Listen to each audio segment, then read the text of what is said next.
আসসালামু আলাইকুম রহমতুল্লাহ। কেমন আছেন আপনারা? আশা করি ভালোই আছেন।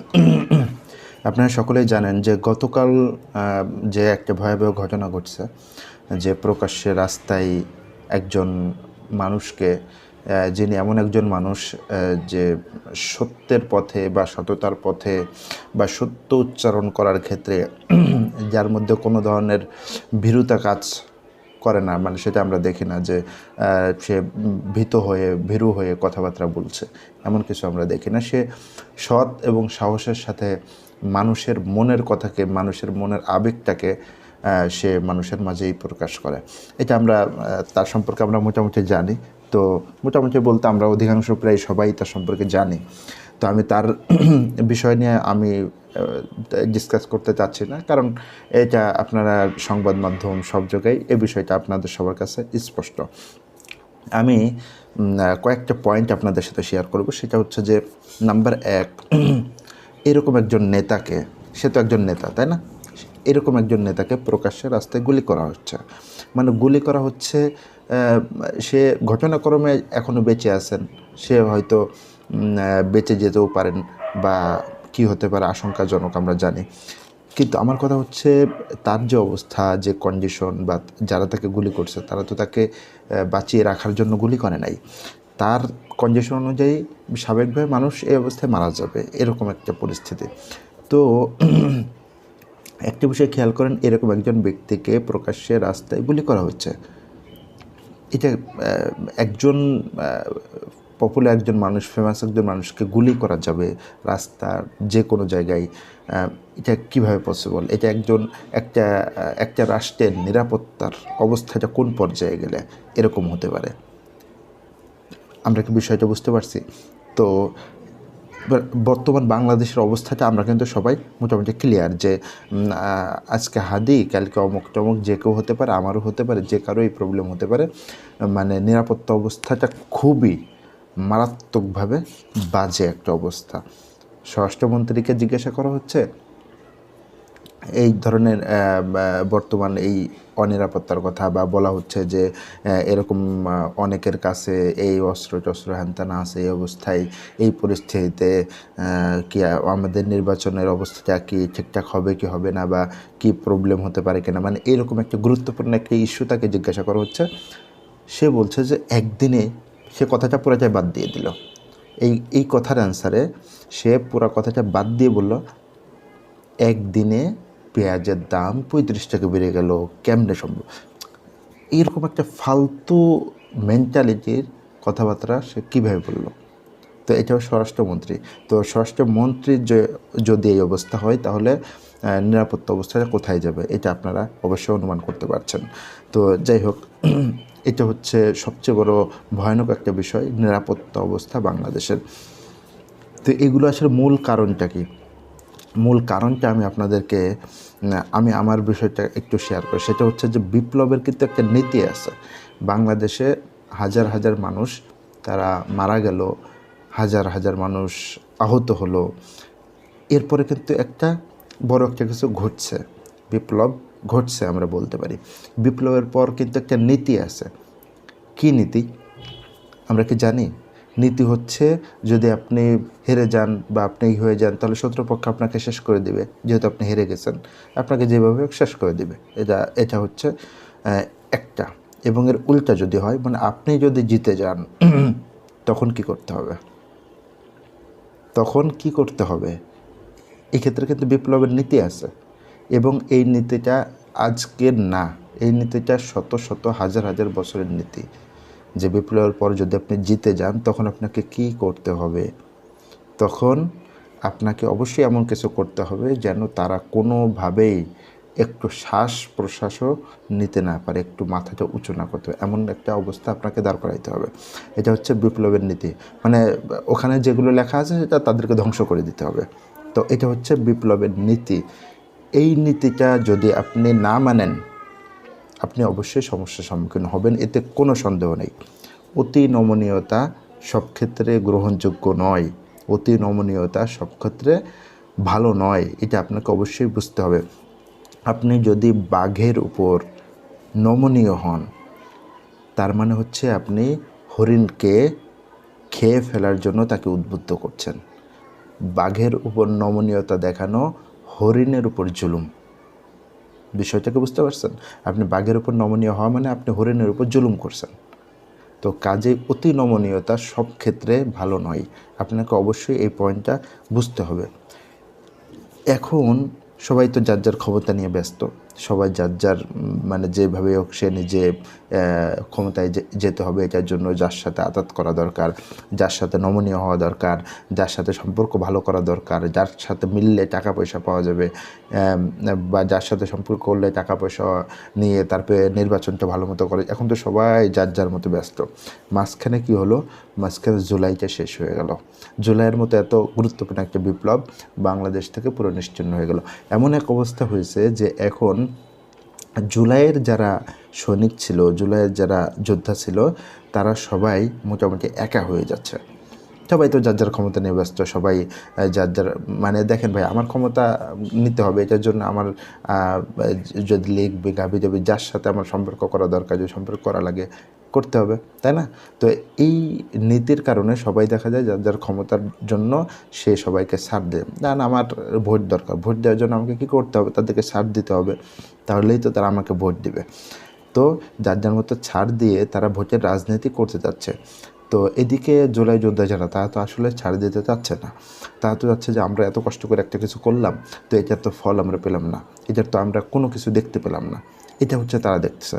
তো তাদের এটা তো, তারা তো সামান্য কয়েক পার্সেন্ট তারা 1% এটা হবে কিনা তাও সন্দেহ, 1-2% হতে পারে। কিন্তু পুরো বাংলাদেশ আসলে কোন পথে?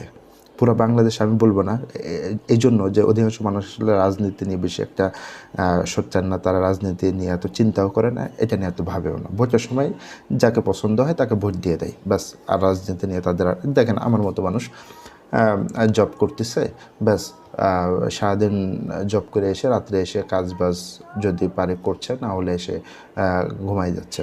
তো এরকম মানুষ, তারা তো আসলে রাজনীতি নিয়ে সোচ্চার বা রাজনীতি নিয়ে সেরকম ভালো কোনো ভূমিকা রাখতে পারবে না। অধিকাংশ মানুষের তো এই অবস্থা, তাই না? তো আমার মতো মানুষ কী করে? আমার মতো মানুষকে কোনো রাজনৈতিক পক্ষে বিপক্ষে কোনো কিছু নিয়ে তার কি কোনো ভূমিকা আছে? ভূমিকা নেই। হয়তো ভোটের সময় কাউকে ভোট দিয়ে দেবে, তাই না? অধিকাংশ মানুষ এমন। রাজনীতি যারা করে তারা অধিকাংশই আসলে এখন জুলাইয়ের যে স্পিরিট বা জুলাইয়ের যেই অভ্যুত্থানটা যে উদ্দেশ্য হয়েছিল, যেই এগুলো আসলে কেউ এগুলোর ধারে কাজ দিয়েও যেতে যাচ্ছে না। সবাই আসলে নিজেদের ক্ষমতা গোছানোর চেষ্টা করছে। এই ক্ষেত্রে আমার কাছে যেটা মনে হচ্ছে, বিপ্লবের পর যারা বিপ্লবী তাদের আসলে ক্ষমতা নিয়ে নেওয়া ভালো। তারা ক্ষমতা নিয়ে নিলে, তারা যেহেতু নিজে বিপ্লব করছে, নিজে সামনে ছিল, নিজে জীবন মৃত্যুর মাঝখান দিয়ে দৌড়ে বেড়াইছে, সুতরাং তারা যেভাবে অবস্থাটা করতে পারবে, এটা আসলে অন্যরা যে আসলে বিপ্লবের ধারের কাছেও ছিল না, যে দেখা যায় যে এটার বরং আরও বিপক্ষে ছিল, মনে মনে, প্রকাশ্যে তো আর বলা যায় না, মনে মনে আরও বিপক্ষে ছিল। অথবা ধরেন যে অন্য কোথাও ছিল, সব কিছু শেষ, বিপ্লব হয়ে গেছে, তারপরে সে এরকম নাড়াই থাকবে বলে সামনে চলে আসছে। তারা তো আসলে বিপ্লবের যেই কী যেন ইমোশন, বিপ্লবের যেই স্পিড বা বিপ্লবের যেই এটা আসলে সে ধারণ করতে পারবে না, এটা সম্ভব না। তো বিপ্লব করলেন আপনারা, আর ক্ষমতা এমন কাউকে দিলেন বা ক্ষমতায় এমন লোকেরা গেল যারা এর সাথে ন্যূনতম সম্পর্ক নেই, সুতরাং তারা আসলে আপনার ইমোশনটা, আপনার অবস্থানটা তারা বুঝতে পারবে না। কারণ কি? কারণ হচ্ছে যে দেখেন, আপনার সন্তান আর অন্য একজনের সন্তান, এটা আসলে পার্থক্যটা কোথায়? আপনার নিজের সন্তান আপনাকে কিন্তু ধরেন, আপনার সন্তানের বয়স হচ্ছে 5 বছর, তো আপনার সন্তান 5 বছর পর্যন্ত তো আপনি কোনো হেল্প করে নাই, তাই না? আপনার কোনো হেল্প করে নাই, আপনারা কোনো দিক থেকে কোনো সাপোর্ট দেয় না, বরং আপনারা তাকে সাপোর্ট দিয়েছেন। 5 বছরের একটা সন্তান, তো এই সন্তান আপনার দুনিয়াতে, 5 বছরের যে সন্তান দুনিয়াতে আপনার কোনো সাপোর্ট দেয় না, কোনো হেল্প করে নাই, কিছুই করে নাই, কিন্তু তারপরও ওই সন্তানের প্রতি কিন্তু আপনার পৃথিবীর সবথেকে বেশি আপনার টান, আপনার ভালোবাসা। এই ভালোবাসাটা কেন? কারণ এটা রক্তের সাথে একটা সম্পর্ক, এটা অটোমেটেড জেনারেট হয়েছে, তাই না? তো আপনার সন্তানের প্রতি যেমন আপনার একটা সম্পর্কটা, মানে কোনো স্বার্থ চার্থ না, অটোমেটেড জেনারেট হয়েছে, একটা ভালোবাসা তৈরি হয়েছে। তো এরকম কিন্তু রক্তের কারণে যেমন একটা ভালোবাসা তৈরি হয়েছে, এরকম একটা কানেকশন কিন্তু প্রয়োজন আছে।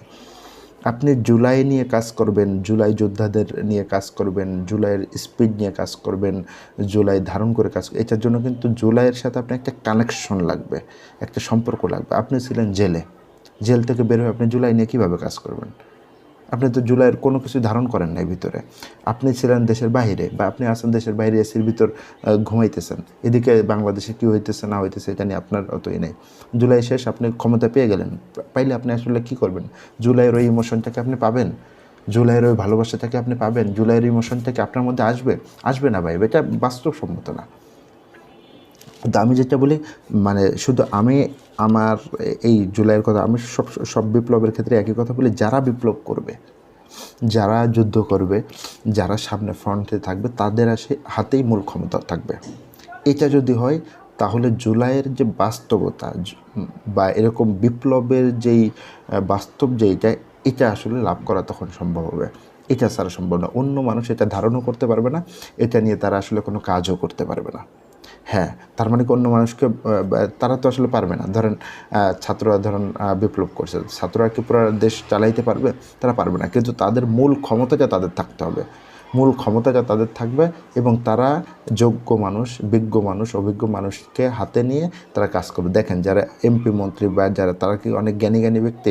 আমাদের বাংলাদেশের এমপি মন্ত্রীরা ছিল যাদেরকে আপনারা ছিলেন, এমনও আছে যারা বাংলাটাও ঠিকঠাক মতো পড়তে পারতো না, দেখে দেখে পড়তে গিয়ে সে গুলাই ফেলতো। এরকম মানুষের কিন্তু তারা এমপি ছিল। তো তারা কিভাবে এলাকা করছে? তারা হচ্ছে যে তারা অন্য মানুষ দিয়ে করাইছে। তারা জাস্ট তাদের হাতে ক্ষমতাটা শুধু ছিল। তো আমি এটা বলছি, তারাই যে দেশ চালাবে বিষয় জানেন না, কিন্তু তাদের হাতে মূল ক্ষমতাটা থাকতে হবে। তারা চাইলে এটা করতে পারবে, এরকম একটা ক্ষমতা তাদের থাকা লাগবে। এটা হচ্ছে বিপ্লবের ক্ষেত্রে একটা গুরুত্বপূর্ণ বিষয় আমার কাছে মনে হয়। আপনি যদি এই নীতিটা গ্রহণ না করেন, তাহলে আমার কাছে মনে হয় না যে কোনো বিপ্লবের ফল ভোগ করা যাবে বা কোনো বিপ্লবের ফল দেখা যাবে।